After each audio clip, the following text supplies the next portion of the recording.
exciting for me as well is having listened to that Bob Weston tape Into the Ground. Then out comes the CD with the turkey on the front. My Yeah, Love the Is first Higher. real record. Yeah. And There's a couple of new songs on that one. As a musician with an imagination, for you all to take it to that next level with the symphony, with the strings, was so inspiring. So, can you tell me a little bit about the Anvil song? And one thing that was interesting to me is I didn't know it was Holst. I to me it was Yeah. all you guys, and it was so cool. And when I found There's out so it was many Holst, it was still so cool. many interesting stories about this song. I wrote it at work when I was working at Equifax Services. I wrote the words, and I got the idea to use that part of Jupiter from the planet because I always loved that melody. I think it's so lyrical. It just begs to have words written to it. So that was kind of the beginning of the project, was writing words to that melody. And then I started to think of how to write a song around it. And I did. And luckily enough, it was in a related key. I mean, I thought that the technology existed to where it just ended up in a really bad key, the recording of Holst, that we could just slow it down or whatever and match the key like they did in Strawberry Fields. Yeah. But lucky enough, it wasn't necessary. I ended in the key of D flat, and it begins in the key. Or wait, I ended in the key of G flat, and it begins in the key of D flat. So it was perfect. Even the 5 chords matched up to the 1 chord of the next section. So that was a stroke of luck, really. But all the other parts were just me, basically kind of trying to rewrite. Remember Joan Jett's version of Crimson and Clover? Yeah. Well, if you had the 45 of that and you could turn it down to 33, it sounded really fucking awesome. It was like all the whole house listened to for like a week. But anyway, it was like, yeah.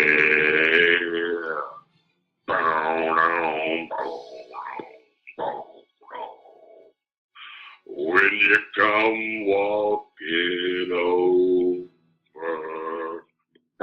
So that's what I tried to, I tried to write something in that character for the end. But there's lots of flourishes and lots of overdubs to make it sound more orchestral. Sure thing. And was that a recording of Holst, or did you conduct that? I always wondered that as a kid. It's a specific recording by Bernstein that I always wanted to use because it's the slowest tempo I ever heard anyone take on that section. I thought it was absolutely correct. Like there was an Ozawa recording that was good. And I can't remember if we used that one or the Bernstein. I wanted the Bernstein. I think we might have to settle for the Ozawa recording. Anyway, it was one that took it nice and slow. And there's so many out there that take it way too fast. Okay, wow. And when you were approaching songwriting in that era, in Harvey Milk, one thing I always wondered, did you, as a percussion major, did you write drum fills as part of your compositions? No. In some songs, like I think the first song on that first record, or what's the one that goes therefore suck I, where the bee sucks. There were specific beats that I would ask Paulie to play, and I would teach him. He was always a really fast learner. But as far as fills and whatnot, no, never. Never fills. How about that? Yeah, he is. Wow, he's great. Paul is a multi-instrumentalist as well as a composer and arranger and multi-talented. He's probably the most talented musician I've ever worked with. And I met him on a flute. Once again, thanks to Stephen Tanner.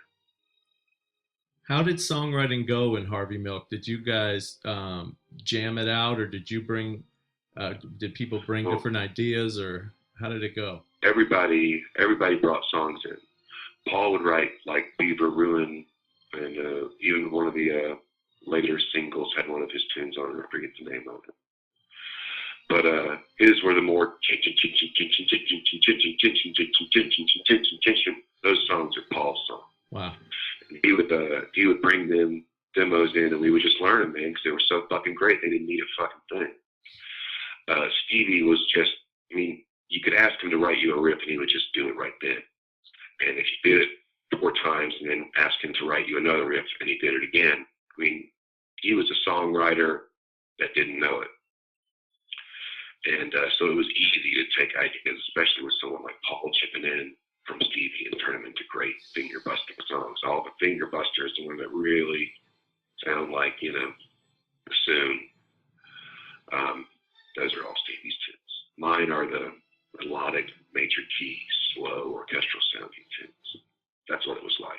And we all chipped in. I mean, there isn't a single song that all 3 of us didn't have equal input on once it was presented to the band.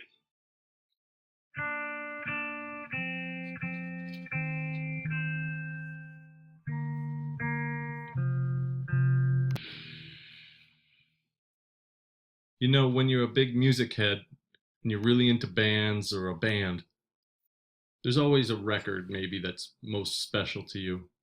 I wouldn't want to qualify it as the best record the band made, but the record that means the most to you. It all led up to that double LP for me, Courtesy and Goodwill. It came out on Reproductive Records, which my band Bull Roar also had put out a 7-inch on. So when Courtesy and Goodwill came out, I bought a bunch of copies wholesale straight from Ale at Reproductive. I went to the Garment District and packaged the records myself, assembled the covers, and gave them out to friends. Hell, I don't know if I charged them or not. It was so important to me, and around this time, I also sent a fan letter to Harvey Milk. I've only done that once before, and that's with Dinosaur Jr. in high school. I wonder if I'm the first fan letter Harvey Milk ever got. This is my Harvey Milk record. I'm going to play 2 songs from it, displaying. Now, this is exactly the direction I wanted them to go in. I couldn't believe it. It's every great band you hope gets to make a double LP, and they did it. And they really took me there on this one. They incorporated acoustic pieces with experimental percussion pieces and noise, which was very important to me. I feel like a lot of bands, they kind of leave noise behind, and they were going further towards it.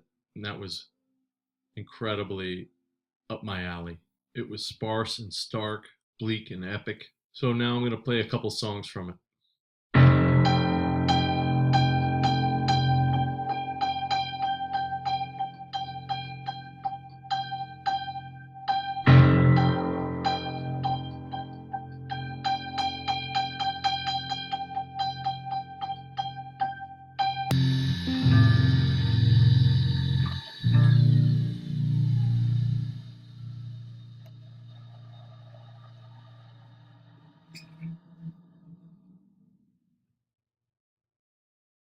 Yeah, and there's that percussion piece on the double LP. Yeah, that was all me. I wrote that out and performed it myself. That's a bunch of overdubs? Yeah. Cool. Well, yeah, I really like that one a lot. That showed such a wide breadth of what y'all were capable of. It was very carefully worked out. It took me a long time to lay down the tracks.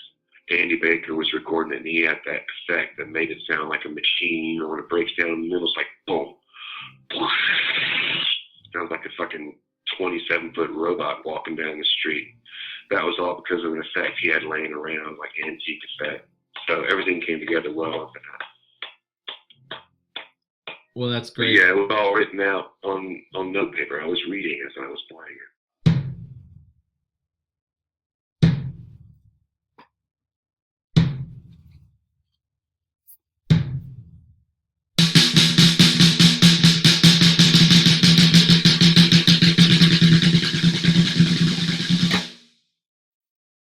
Did you feel like you were on any path? Were you playing with bands like did you play with the Melvins or heroes like that? We did, yeah.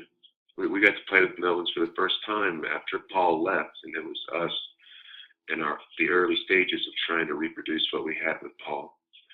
But you have to understand that it took us years to develop the ensemble that we had at that slow of a tempo. and we eventually developed it in spades with Kyle, but it did not come right away. So really, the pleaser was just saying, okay, well, if we're not going to play that slow shit, we'll play the music that we grew up listening to and love, and that's what we did. So I set about write as many classic rock tunes as possible. Kyle had a riff that we turned into U.S. Force. There was an earlier single that we recorded with David Barbie that was never released. That was one of the songs in there, Red as the Day is Long or something like that. I can't remember the name of the song, sorry. But so we had a whole record full of up-tempo tunes, so we thought it'd be cool to put it out. No one else is doing it, you know, maybe Dale Grover, but no one else is putting out like up-tempo rock and roll classics in 1998 or whatever it was. It was just something fun for us to do because we knew Kyle would be so great at it. Why not do it? You know, because we want to do it anyway. It was a nice break from that style. And plus, those are the best crowds we ever got. So it was Kyle's voice and acting.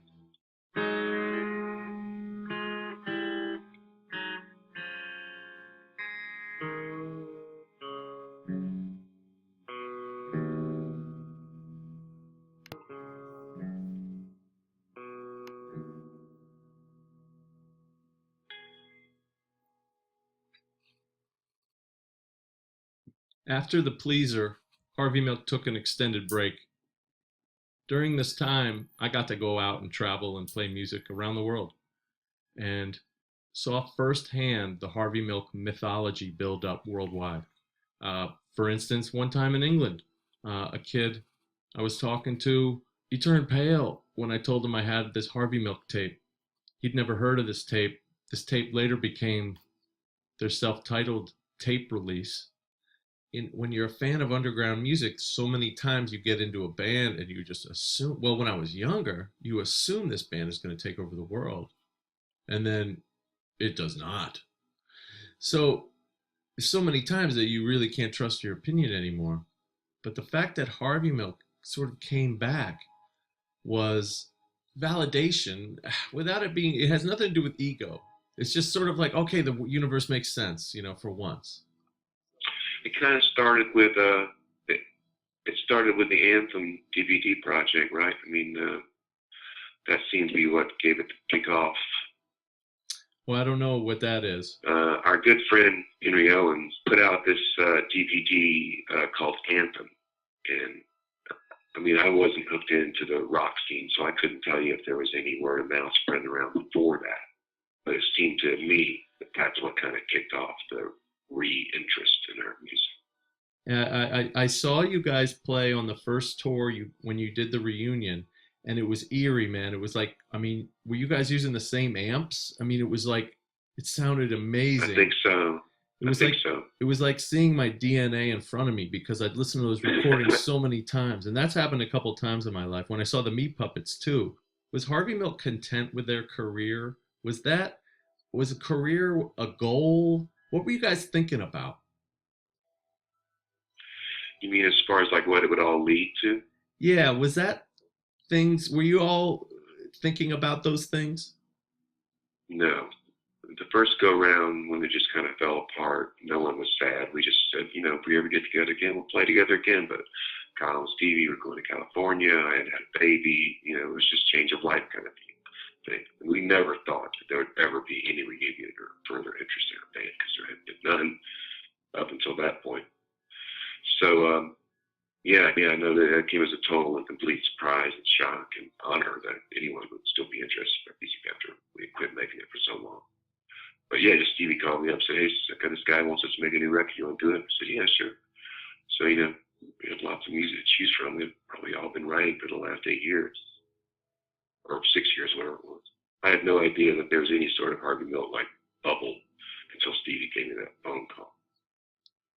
It was really neat to see that bubble blow up, man. It was So let me just say though, I'm not going to get into all the reunion records, but I want to talk about A Small Turn because I just heard that one recently, and then last night Wikipedia'd that, and that's from 2010. I missed it for 6 years. That record is incredible, and what a way to go out. I mean, so dissonant and challenging. I was so thrilled that you made that record that way. Oh, thanks a lot. That's a very nice compliment. That record was composed. I had the whole thing. We ended up changing the order of a couple of the movements or songs, but it was all written through. I always knew that I was going to, you know how the first song on that Yesha first record is also called A Small Turn of Human Kindness. And it's accompanied in the lyric sheet by a short story. Well, this is that short story with the ending kind of clipped off. But what I had the idea was to take that short story and set it to a longer form, and that became this A Small Turn of Human Kindness, which is the second time we've used that title. First as a song, and then as a record. Okay, okay, yeah. That helps So me be confused. if you're not familiar with that first instrumental on the first Yesha record, like the first official first record that we put out, that's called A Small Turn of Human Kindness. And if you look at the tiny microscopic lyrics, you'll notice that the first paragraph or so is nonsensical. It doesn't make any sense. It doesn't appear on the record. It's a short story that's meant to be read as you listen to the music. And that's how I wrote it that time. And this time I said, okay, fuck it. I'm going to set the short story to music and make it, it's going to have to be a longer form, like an opera form. So that's what I did. And I even quoted the first 5 minutes from that first song, too. So you should check that out if you haven't made that connection yet already. That's a big connection to make. Because without that connection, you don't know for a fact that she shot the fawn, the deer, and not herself. Because in the rock opera, the later version, I leave that part out. I don't say straight out that I shot the fawn. In the short story, she says, I shot the fawn, and then I say, yeah, I heard. But in the record, it stops.